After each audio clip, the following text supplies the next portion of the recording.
Bom, dando continuidade ao nosso curso de Quântica 2, vamos continuar falando ainda, né, da representação gerada pelos QETs R e Epsilon, só que agora no que diz respeito aos operadores.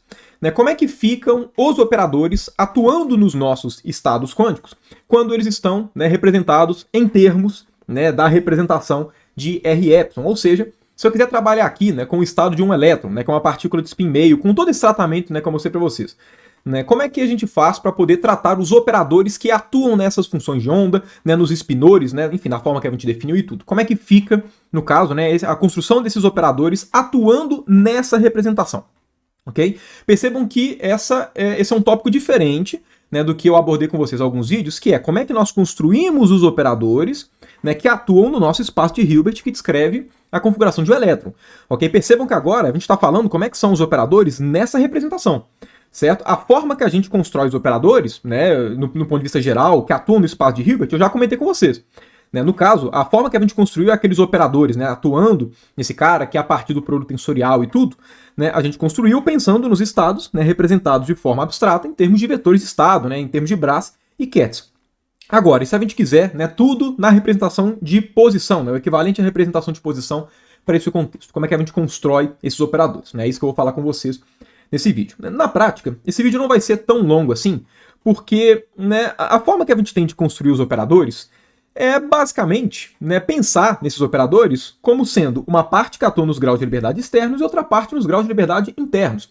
Né? Muitos dos operadores, né, que a gente trabalha no contexto, né, de partículas com grau de liberdade externos e internos são operadores somente dos graus de liberdade externos ou somente dos graus de liberdade internos. Né? Quando isso acontece, é bem fácil, eu vou mostrar aqui, é bem imediato, na verdade, né, se for o caso, né, se os operadores que você está levando em consideração só atuam em um desses graus de liberdade, na prática a gente volta para o curso de Mecânica Quântica 1.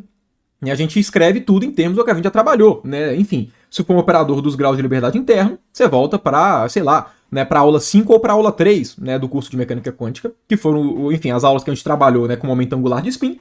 E, no caso, né, enfim, se for um operador que atua nos graus de liberdade externos, né, você vai, né, enfim, usar a representação de posição, de função de onda e tudo tranquilo. Certo? Porém, quando você está levando em conta operadores que misturam os graus de liberdade, ou seja, operadores que leem informação dos graus de liberdade externos e internos, aí sim, né, tem uma forma mais estratégica da gente construir, né, esses operadores para esse tipo de representação. E, no caso, né, esses operadores eles são melhores construídos em termos dos spinores. Então a gente vai trabalhar mais nesse vídeo daqui com a parte de spinores, né? Usando diretamente os spinores para pensar nessa representação daqui, que é, né, enfim, são os objetos matemáticos naturais, né, para a gente poder pensar nesse tipo de representação para, né, partículas de spin meio. Ok? Mas vamos lá. Primeiramente, vamos começar pensando nos operadores que atuam só nos graus de liberdade externos ou só nos graus de liberdade internos.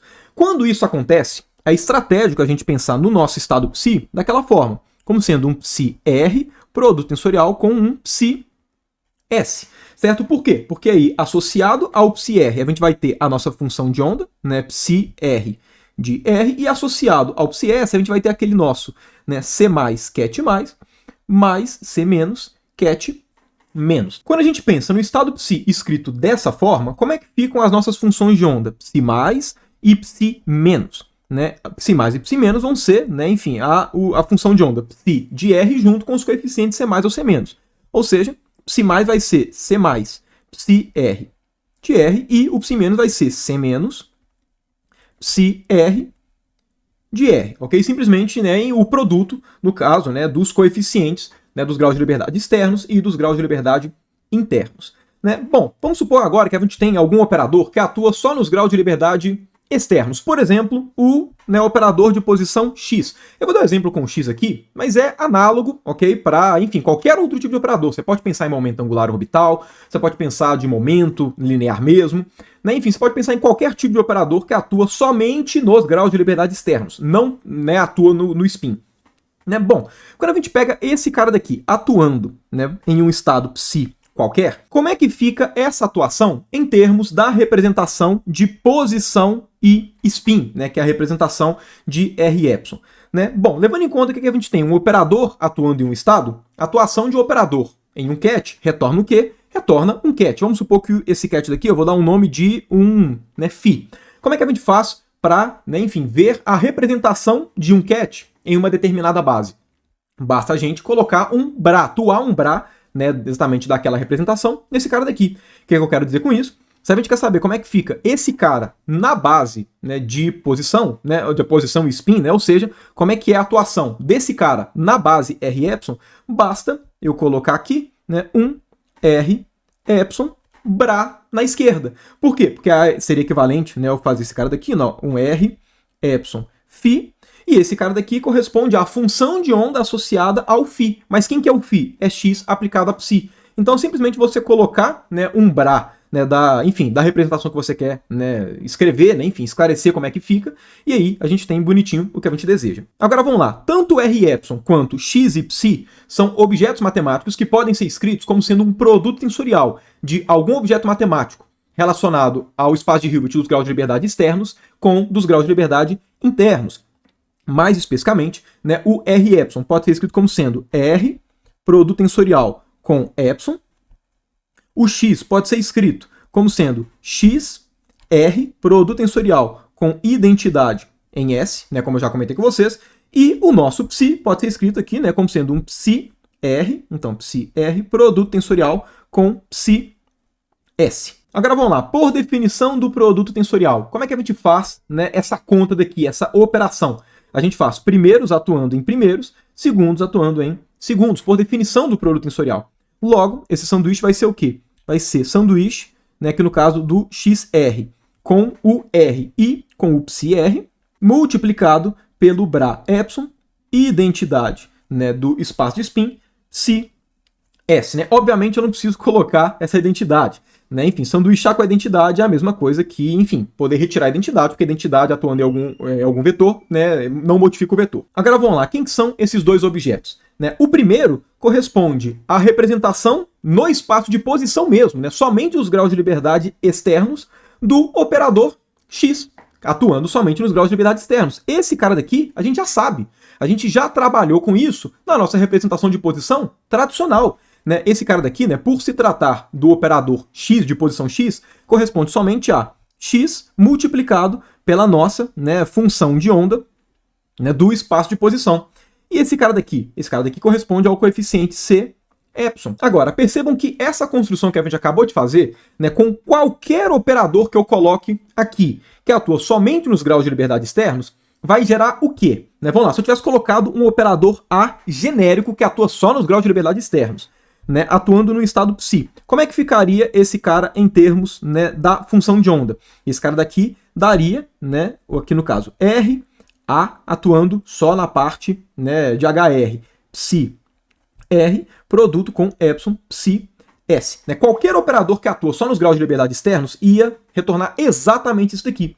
Que corresponderia ao quê? Corresponderia a como é que esse estado atua na função de onda no espaço de posição, né, igual a gente sempre trabalha, e aqui o nosso coeficiente C epsilon. Todos eles serão iguais.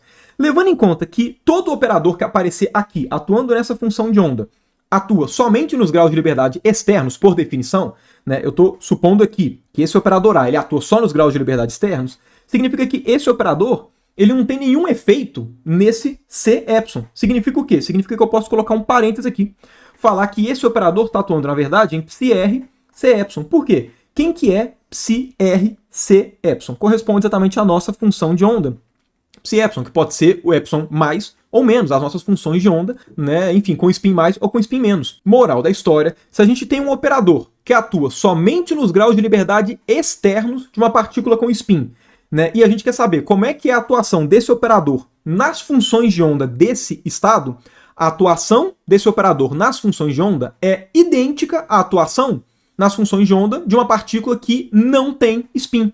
Ou seja, né, se esse operador daqui está atuando no seu estado, você vai, né, enfim, atuar ele na função de onda, assim como você faria no caso sem spin, só que você vai fazer essa atuação duas vezes. Um para o psi mais e outro para o psi menos, né, dado que agora o nosso estado psi tem duas funções de onda. Então a única diferença é que esse estado vai atuar nas duas funções de onda, mas ele vai atuar de forma idêntica a que ele atuaria mesmo que a partícula não tivesse spin.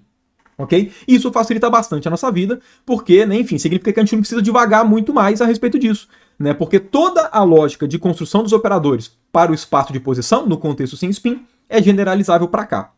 né? Bom, além das funções de onda psi mais e psi menos, que a gente pode trabalhar separadamente, né, lembrando, a gente também pode, né, trabalhar nesse contexto, de forma inclusive mais estratégica, em termos dos espinores.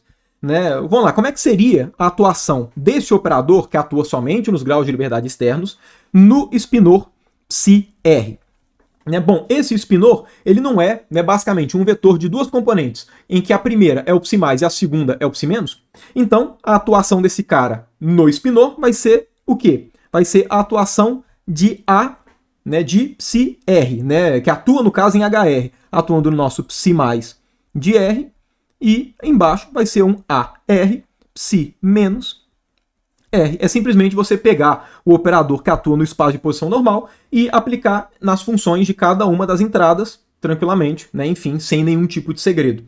Né? Bom, uma outra forma também que a gente tem de escrever isso, né, talvez mais, né, estratégica para a gente poder, né, enfim, ver essa separação dos graus de liberdade externos e internos, é que, vamos lá, né, a gente pode escrever o psi mais e o psi menos em termos do C mais e C menos multiplicado pelo psi R, ou seja, a gente pode escrever esse cara como sendo um AR aplicado ao psi R de R, e aqui agora só um C mais e um C menos. É a mesma coisa, ok? Dá exatamente a mesma coisa, né? Mostrando que, de fato, a atuação ela é igual a no espaço de posição, né? Levando em conta uma partícula sem spin, porque a parcela do spin ela é fatorável, ela é separada, né? Ela não recebe a atuação, no caso, né, de operadores que leem somente a parte dos graus de liberdade externos, né? São informações independentes. Agora, percebam que em nenhuma dessas duas representações, né, de como o operador A atua no espinor psi, nenhuma delas é matricial, ou seja, né, nenhuma dessas duas representações leva em conta qual que seria a forma matricial dessa operação A que atua no espinor psi. Né? Essas duas formas representam essa operação como sendo uma operação feita em cada uma das componentes, aqui no caso do espinor. Né? E por que é interessante a gente também, né, escrever essas atuações de operadores em espinores de forma matricial? Porque a partir do momento que o espinor é representado, né, um elemento de C2 representado por uma matriz, coluna de duas entradas, é natural, sempre quando a gente pensa em um objeto, né, em um operador que atua sobre esses objetos, é natural a gente pensar nesses operadores como sendo matrizes 2x2. Né? Como é que a gente pode representar esse operador A daqui, que atua só nos graus de liberdade externos, né, de forma matricial, e não como sendo uma operação realizada em cada componente do espinor em separado? Né? Bom, a gente pode juntar as parcelas, no caso, né, que atuam nos graus de liberdade externos e internos desse operador A. Né? Percebam que como esse operador A ele atua como a identidade nos graus de liberdade internos, aqui como sendo a identidade, a gente meio que omitiu essa identidade.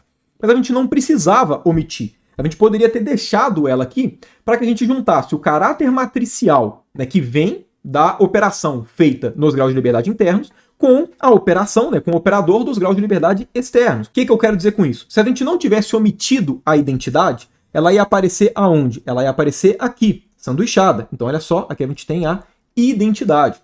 Ok? E aí, no caso, olha só, aqui a gente tem a identidade atuando, né, nos estados psi-s. Né, mais especificamente, a identidade atuada nos estados psi-s, né, visto em termos, né, da base aqui, né, dos estados mais e menos de spin, né, que no caso aqui a gente está representando por epsilon.